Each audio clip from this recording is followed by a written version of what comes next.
Txiki, after 13 glorious years at Manchester City, your time here is finally over. Just explain to us how you're feeling today after all this time here.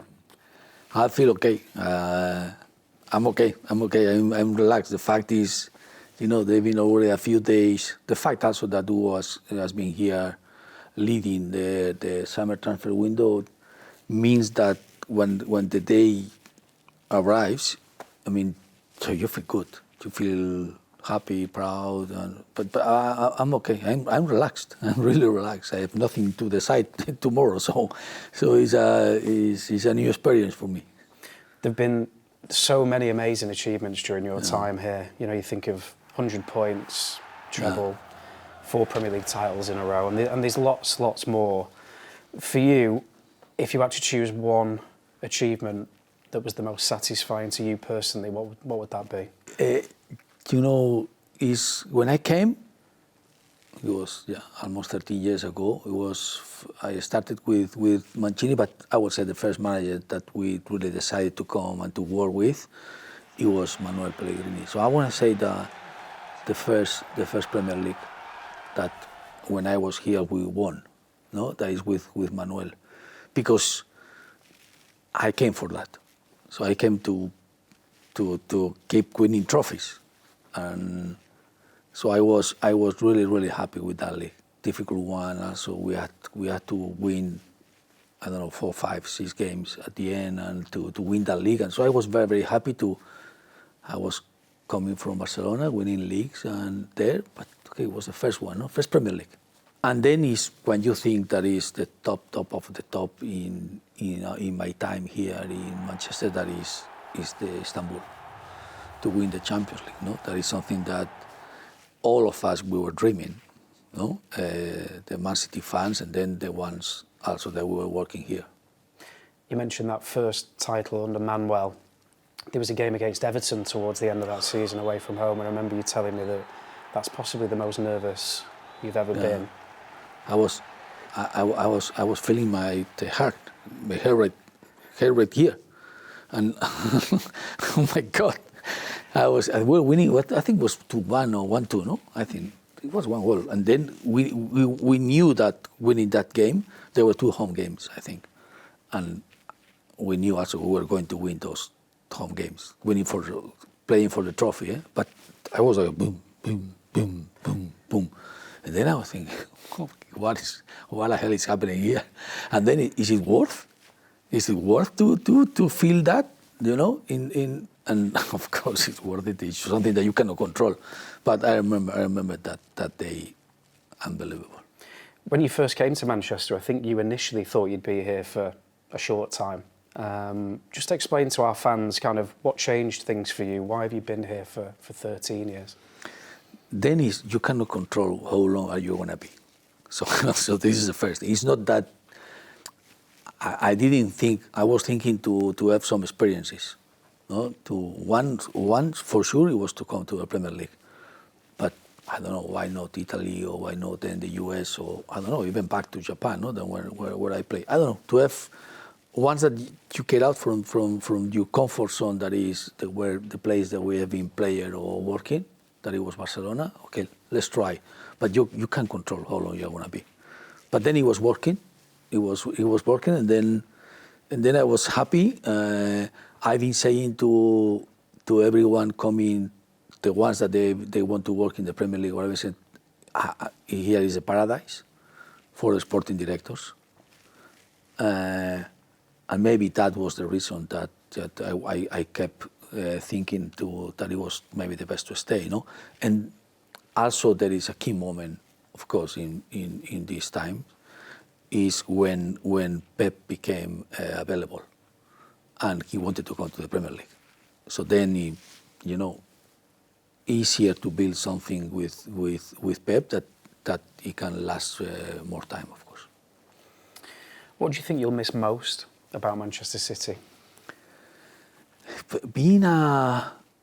Becoming and being a huge club, one of the top in the world, still every day when I woke up and I was coming here, I felt like a bit like a family, You have those you were very close to everyone, no? You come to the CFA, the receptionist, those smiles, and then, the chefs, all the people, that doing the breakfast, the kingman, I don't know, everyone was very close, no?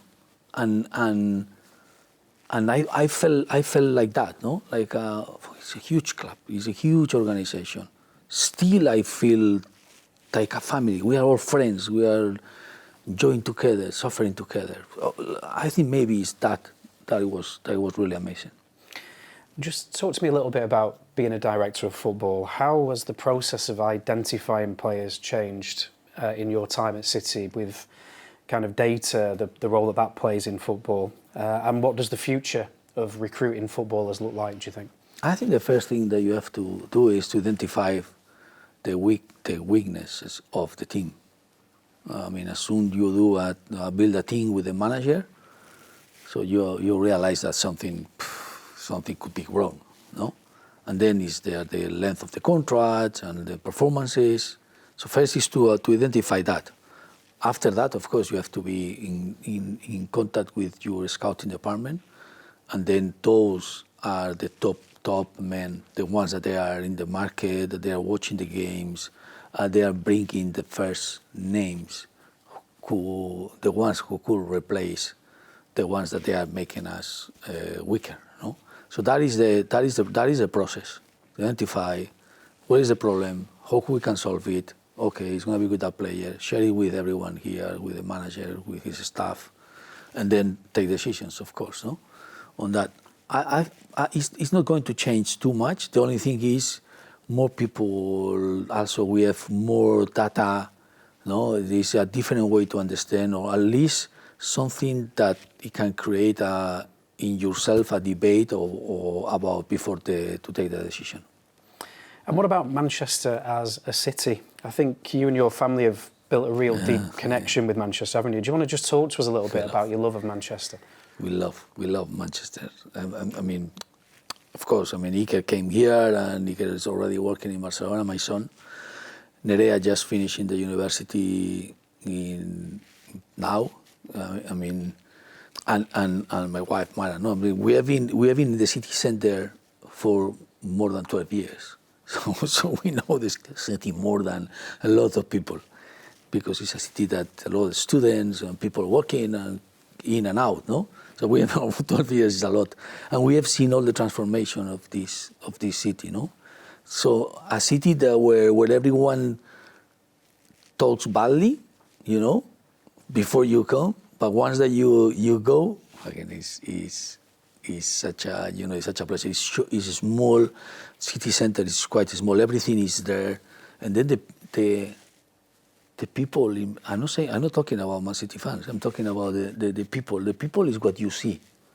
In the big cities. I've been living I've been close to Barcelona, or I've been in London for a while. Everyone tries to look. The people they think about them something that they aren't. So what I see in Manchester is what you see is the people. They are them. It's what you see. And it's what I like, a lot of character in the people here. I love that. And you're also a man who loves food, and Manchester's restaurant scene has got a lot better in the last sort of 10 to 12 years that you've been here. Do you have any restaurant recommendations for our fans who might come to Manchester and watch a game? Apart of Task, of course. Apart from Task, because it can be the only one. I think there are a few that, when I came at the beginning, I came as a Barcelona sporting director. First as a player, of course, we couldn't enjoy restaurants, but then I came as a sporting director, and there were only a couple of ones, Now there is a lot of all kind of, Asian. I love the Chinese. One of the first restaurants that I went was Wings. My daughter's graduation, I'm gonna celebrate there. So, and my first dinner out was with Patrick Vieira, was at Wings. I keep going there. I love Chinese food. I love, of course, Japanese ones as well, but there are a lot of changes in the city. I have another one I want to say is the Higher Ground They're coming from Denmark. Yeah, it was really good. So really, really good. And then, the ones, Manas and these ones, everyone knows them. But there are a few that I'm going to miss. Your relationship with people at City has been really important, I think, hasn't it? Let's start with our chairman, Khaldoon Al-Mubarak. He told us in his end-of-season interview that he thinks you're the definitive director of football. He said if you look up the phrase director of football in the dictionary, there should be a picture of Txiki Begiristain in there.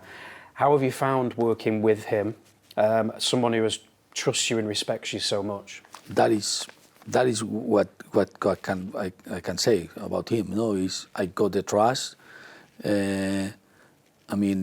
He relied in my expertise, and I felt it from the beginning. Of course, I got the help from Ferran, but he has been working. You have been winning, but I think I could see also, I would say even the evolution, even on him, no? Understanding his role in the football club, and he has been such an important person for me as a professional, but for the football club, the way that he has evolved and dealing in the bad moments. So bad moments, I'm saying moments that we haven't won. We have been there, competing always, very close to win, but when we haven't won, the way he has been acting and understanding this business that is so difficult, and he has been key in everything that has happened in this football club. But I'm going to say that there is an evolution, and now is absolutely top. Managing a board, but also managing a football club.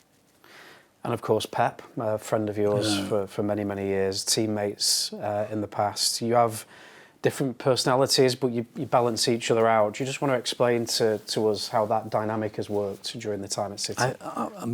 We work together. First, we play together. So, then, there are a lot of things that that we shared, and then we start together working.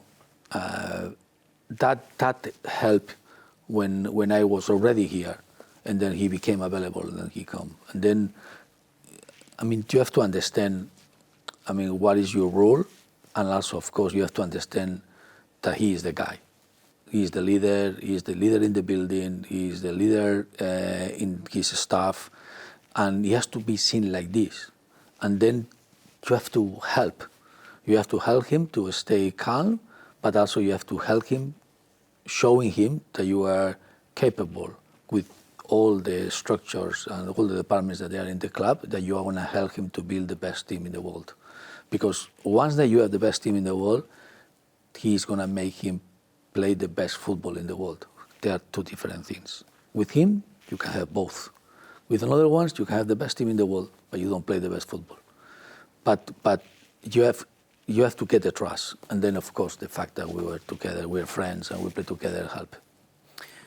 Khaldoon also said to us in his end-of-season interview that managed transitions in business are important. And that's what we've done with the transition from you to Hugo. I'm not sure there's ever been a football club that's had two directors of football for 8 or 9 months, which tells you everything you need to know about the way we've managed this transition. Hugo has benefited from your experience during that time. What are your thoughts on Hugo, having worked with him for this period? I think he has been a top election. So I would say that he's quite close what I feel that I am. He's also calm. But he is also very decisive when he has to. And I've seen that.